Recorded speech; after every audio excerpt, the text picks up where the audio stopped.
वंदे मातरम। मैं विजय ठाकरे आपका स्वागत करता हूं स्टेप अप एकेडमी पर। दोस्तों आज मैं बात करने वाला हूं यहाँ पे मेरे जितने भी खास स्टूडेंट्स हैं मैं उन लोगों के लिए बहुत अच्छी चीजें लेके आया हूं, क्योंकि यहाँ पे हम लोग बात करने वाले हैं चैप्टर नंबर 2 जो है माइक्रो इकोनॉमिक्स का, जिसका नामकरण हो चुका है कंज्यूमर्स इक्विलिब्रियम। उसके मल्टीपल चॉइस क्वेश्चन की हम लोग यहाँ पे बात करने वाले हैं। बट ये सारे क्वेश्चन जो है एग्जाम पॉइंट ऑफ व्यू से बहुत इंपॉर्टेंट है दोस्तों। आपके स्कूल में अगर पीरियोडिक टेस्ट होता है या यूनिट टेस्ट होता है या कोई भी इंटरनल टेस्ट होता है, उन सब में मल्टीपल चॉइस क्वेश्चन आपसे पूछे जा रहे हैं, क्योंकि हम लोग बहुत अच्छे से चैप्टर को पढ़ चुके हैं। चैप्टर हमें पूरा याद है, समरी भी हम लोगों ने पढ़ रखी है, तो हमें यहां पे प्रॉब्लम तो नहीं आएगी। बट मल्टीपल चॉइस क्वेश्चन में हम लोगों को क्वेश्चन को भी प्रॉपर्ली समझना है और इसके जो आंसर्स है, मतलब कि जो ऑप्शंस है, उसको भी यहां समझना है। अब हम लोग यहां पे बेस्ट ऑप्शन जो होगा वो यहां पे सेलेक्ट करने वाले हैं दोस्तों। तो चलिए हमारा सफरनामा आज स्टार्ट करते हैं हम लोग यहां पे मल्टीपल चॉइस क्वेश्चन का। तो हमें समझ में आ गया भाई मल्टीपल चॉइस क्वेश्चन का मतलब क्या होता है भैया, एक क्वेश्चन और बहुत सारे ऑप्शन। चलिए हम लोग समझेंगे यहाँ पे भाई। क्वेश्चन नंबर 1 को ले आए भाई स्क्रीन पे।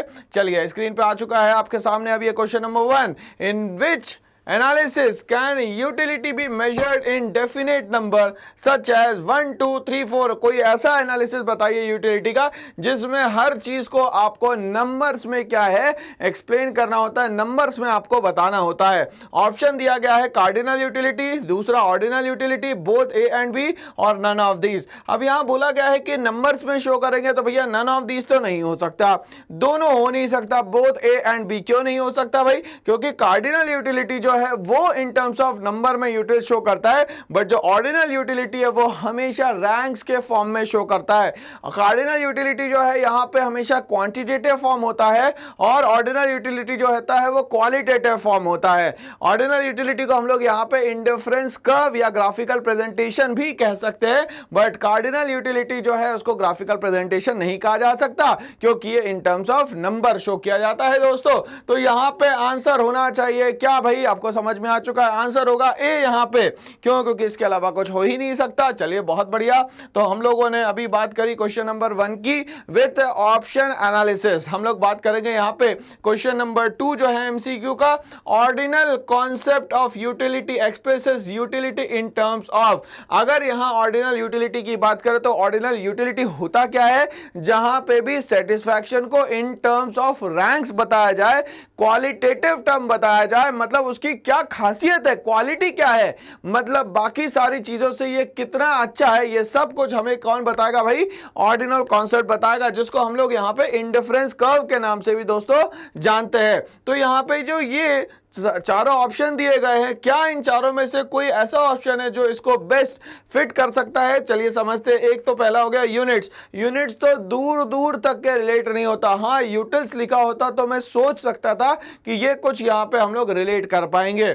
नेक्स्ट बोलता है लेवल ऑफ सेटिस्फैक्शन। हाँ, इसको हम लोग यहां पे कनेक्ट कर सकते हैं। लेवल ऑफ सेटिस्फैक्शन कहीं ना कहीं क्वालिटेटिव टर्म को भी यहां पे शो करता है। कांस्टेंट का मतलब होता है जिसमें कोई भी चेंज ना हो। और none of these, none of these तो नहीं होगा क्योंकि ऑर्डिनल कॉन्सेप्ट दिया है, तो डी ऑप्शन तो नहीं है। कांस्टेंट हमेशा ये एक जैसा रहेगा ऐसा भी जरूरी नहीं है। लेवल ऑफ सेटिस्फैक्शन जो है बेस्ट सूटेड यहां पे ऑप्शन लग रहा है। क्यों? क्योंकि ऑर्डिनल अप्रोच में क्वालिटी होती है, क्वालिटी तभी होगी जब आपका लेवल ऑफ सेटिस्फैक्शन बहुत ज्यादा होगा दोस्तों। तो यहां पे बात समझ में आ गई। तो आंसर क्या होना चाहिए दोस्तों? Level of satisfaction is the correct answer. Next हम लोग बात करते हैं क्वेश्चन नंबर 3 की। What satisfying power of a commodity is called. Satisfying power of a commodity को हम लोग क्या कहते हैं? तो अब यहां पे हम लोगों को समझ में आ गया है। चैप्टर हम लोगों ने स्टार्ट किया था यूटिलिटी से, और यूटिलिटी का मतलब होता है want satisfying power of a commodity is known as utility. तो ऐसी कौन सी चीज है जो सेटिस्फाइंग पावर बता दी है कमोडिटी की? तो क्या वो कंजप्शन है? कंजप्शन का मतलब होता है सिर्फ इनटेक करना किसी भी प्रोडक्ट का।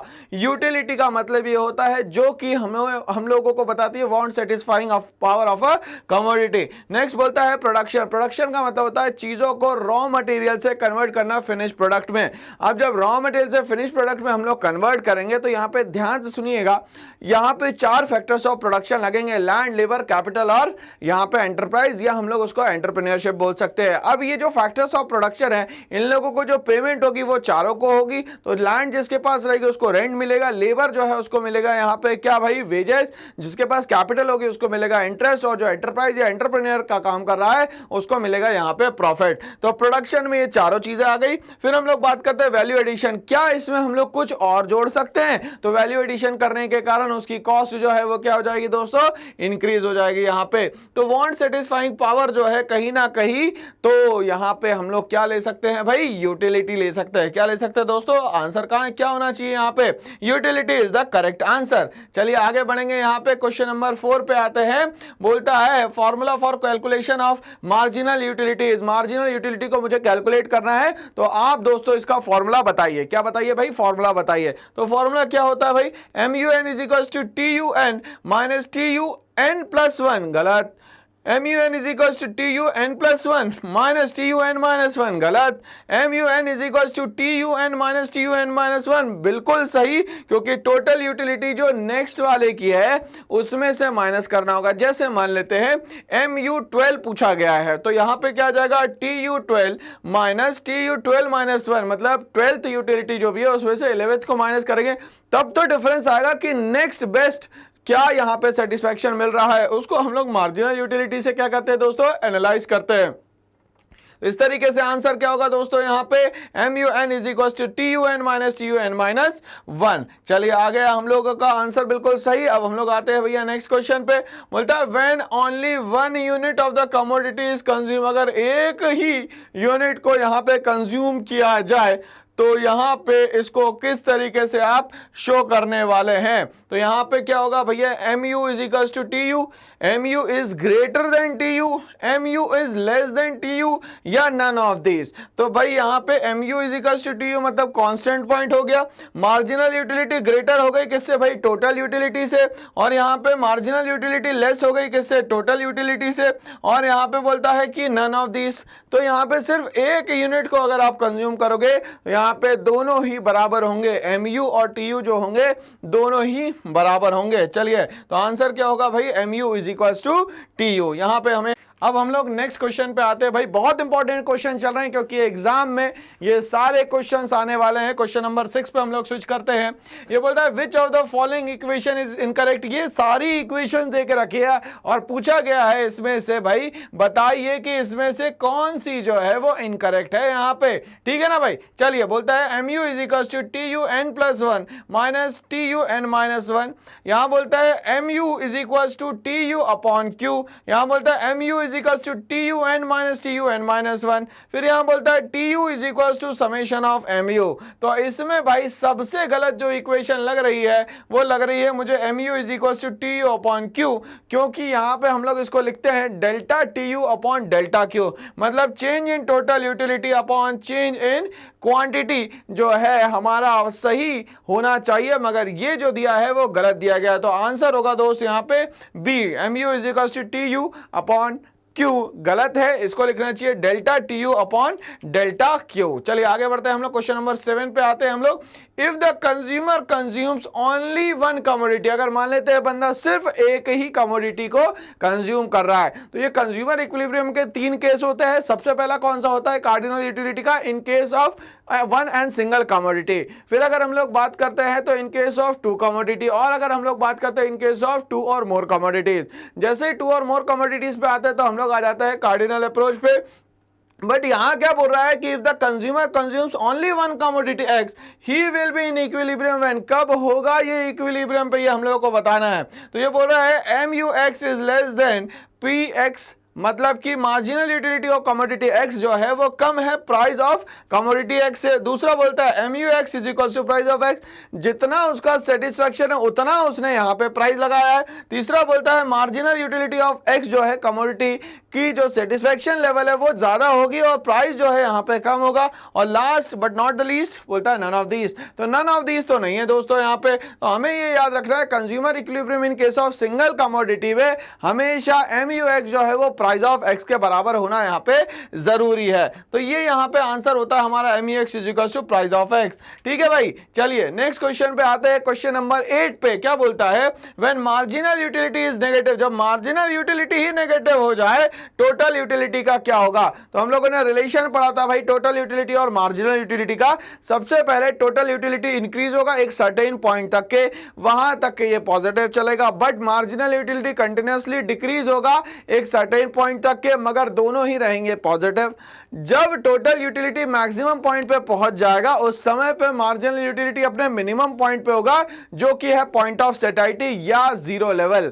फिर उसके बाद क्या होगा, तो टोटल यूटिलिटी डिक्रीज होगा और मार्जिनल यूटिलिटी नेगेटिव यहां पे हो जाएगा। तो यहां पे जब बोल रहा है कि भाई मार्जिनल यूटिलिटी नेगेटिव है तो टोटल यूटिलिटी क्या हो जाएगा भाई, तो कम होना शुरू हो जाएगा, पहले से कम होना शुरू हो जाएगा। इसका मतलब जीरो नहीं, बिल्कुल नहीं सर। डिमिनिशिंग, हाँ डिमिनिशिंग बोल सकते हैं, क्योंकि मैक्सिमम और मिनिमम तो हो नहीं सकता यहां पे। तो आंसर क्या होना चाहिए दोस्तों, यहां पे diminishing is the correct answer. आगे बात करेंगे हम लोग क्वेश्चन नंबर 9 पे। बोलता है law of DMU, diminishing marginal utility का लॉ क्या कहता है कि जैसे जैसे किसी चीज का कंजप्शन कंटिन्यूअसली बढ़ता चला जाएगा वैसे वैसे यहां पे क्या होगा भाई, आपका सेटिस्फैक्शन लेवल कम होना शुरू हो जाएगा। States that when more and more commodity या units of a commodity are consume, marginal utility क्या होगा भाई, बिगिन टू इंक्रीज होगा, या तो रिमेन्स कांस्टेंट होगा, या तो ये यहां पे बिगिन टू डिक्रीज होगा, या बिकम जीरो होगा।